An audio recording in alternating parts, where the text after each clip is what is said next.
Man, first of all, it's an honor and a privilege to be the head coach of Kansas State, and I'm so thankful to my Lord and Savior Jesus Christ for giving me this opportunity.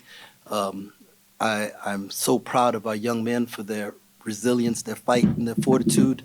A lot of credit to Coach Terry and the staff and those young men in the burnt orange uniform. When adversity is thrown at young men, you kind of, you see what they're made of, and Coach Terry and those guys are doing an unbelievable job with those guys. They are playing at a really, really high level. I think people who complain about the scoring in college basketball, I think they got to see a whole bunch of scoring tonight. And those of us who consider ourselves defensive coaches, it was a headache. But it was a lot of fun to be a part of, and thankful for the opportunity.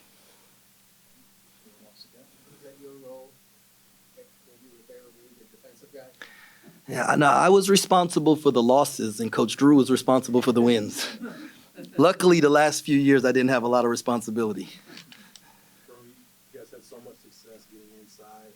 Bishop went out to run, I think, halfway through the first half. How much is the lack of not having him impact what Texas was able to do defensively, and did that make your guys want to be more aggressive in attacking? I didn't even realize that he was out. So our game plan was to get to the paint, and our guys were locked in on doing that.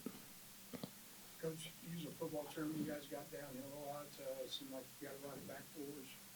Is it something that was in the game plan? Yeah, I mean, they play really fast, right? And they push it at you. And there's this old saying that a pressing team doesn't like to be pressed. Well, a team that plays downhill normally doesn't like to have it done to them. And so our whole plan was, let's play with pace. They want to play with pace. We wanted to play with pace. And I thought at several positions we were quicker than they were going in. And so I thought it showed that out there. Did you think that maybe you could use, because Texas obviously is a very aggressive defensive team, did you think maybe you could use that against them a little bit, some backdoor cuts, or maybe when they're trapping down and you were able to pick it out? And get some Yeah, you got to have some pressure releases, and can't fight the pressure with so our guys did a good job. And I mean, I looked up, and I mean, the first half we had 58 points and we had 10 turnovers, right? And I was like, geez Louise, we're turning the ball over. And if we just don't turn it over, so they were causing turnovers because of their pressure, but we made some shots, man. That's what it boils down to. I have a really close friend named Tim Maloney, and at the end of every coaching meeting that we had when we were talking about game planning, he would stand up and go, I hope we make shots. And that's what the game is. It comes down to guys got to make shots. Jerome, speaking of that, what does it do for your guys' confidence going forward? Because Texas, I think 4 times in the second half, they cut it to 12, they cut it to 9, cut it to 8. It's like every time they started to make that surge, you guys had. Man, guys, Keontae, Marquise, Cam's big three. Every time Naquan had a couple downhill drives, every time the crowd got into it, our guys were able to silence it and calm it back down. So that was huge. As far as the confidence thing goes, every day we're getting a little bit better. We're still learning each other and we're still growing, and so our whole thing is just focus on what's the next thing. And so the next thing for us is what we eating tonight, and that's what we're concerned about. You talked about the ability to respond to Texas cut the lead a little bit there. How important is having this point guard like Marquise in a row in those situations? It's like having a quarterback on the football team, right? That is not fazed by pressure and stands in a little longer and is willing to take a hit right before he releases, right when and release the ball.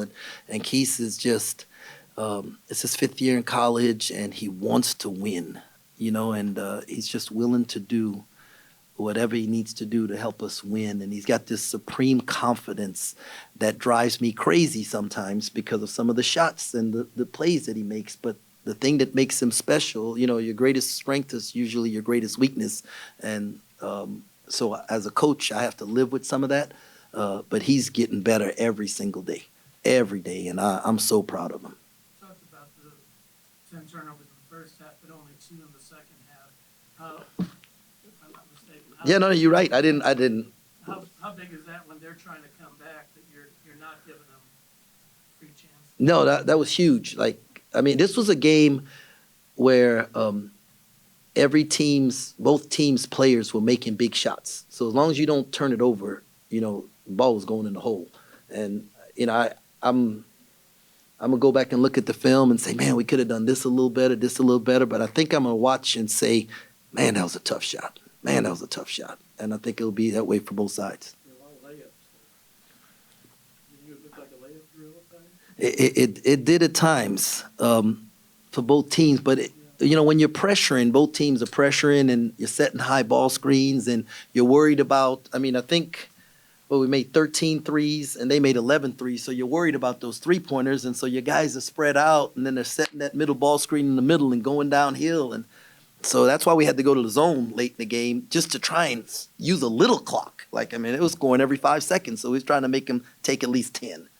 How would you describe yourself as a three-point shooting team?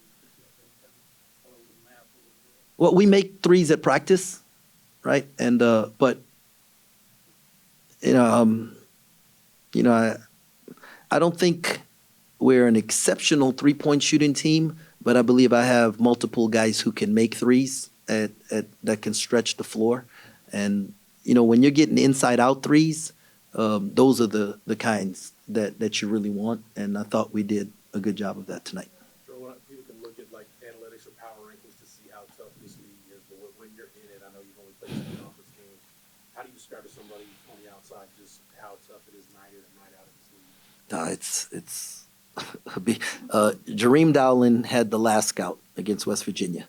Did an unbelievable job. And afterwards, some of his friends asked him what it was like, and he said, "Man, it felt like an NCAA tournament game," just because he was on North Texas staff when they beat Purdue, and he said it felt just like that. And now we got to turn around and do that 17 more times, And so you just can't. There are no off nights. Like, you can play. I tell our guys, we can be prepared. We can play really, really hard, right? And still lose in this league, right? And so what you have to be able to do is not let one loss lead to two losses, right? And be able to turn the page quickly, and not celebrate one win too long. And so that's the tough part of this thing.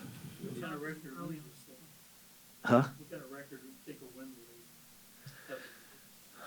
would be? I don't want to speculate. I'm just trying to figure out what I'm gonna eat tonight, and then start getting a little more gray thinking about the next team. Did Uric have the scouting report? Yes, Uric had the scout. He did an unbelievable job.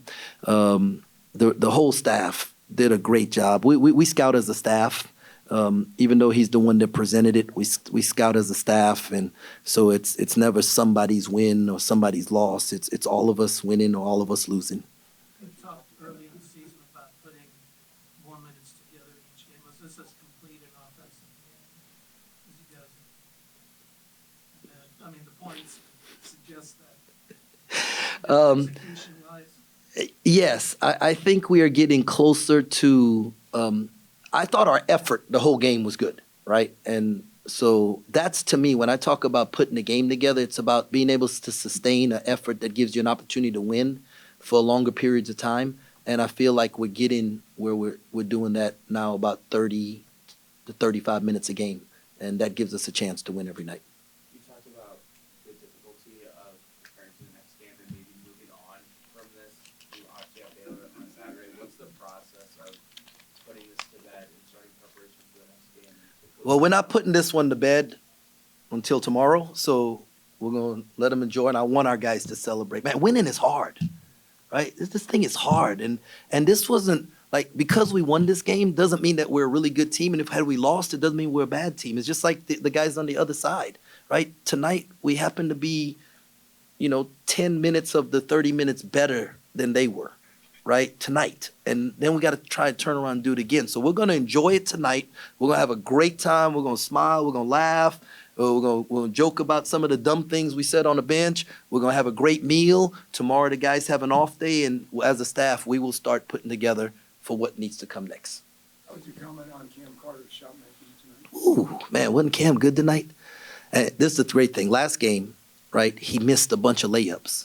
And I show up the next morning, it's Sunday, and we're just going to watch film, right? And I go the next morning, I'm in the office, and Cam's in the gym working on his finishing with a manager, getting hit, working on his finishing in the gym, shooting. He's a young man that all summer long he was in the gym. I mean, nobody was in the gym more than him. Maybe Marquise Noel, but nobody was. They went there to get. And I'm thankful. I always tell guys that hard work always pays off. It will always pay off at some point in time. And it was very thankful that it's paying off for him, and he's doing a great job. And his teammates kept finding him, right? And so that's a credit to his teammates to getting him the ball. Because early in the year, he would make 2 in the first half. He'd never get another shot. And so this is growth as a team of us finding the guy who gets hot.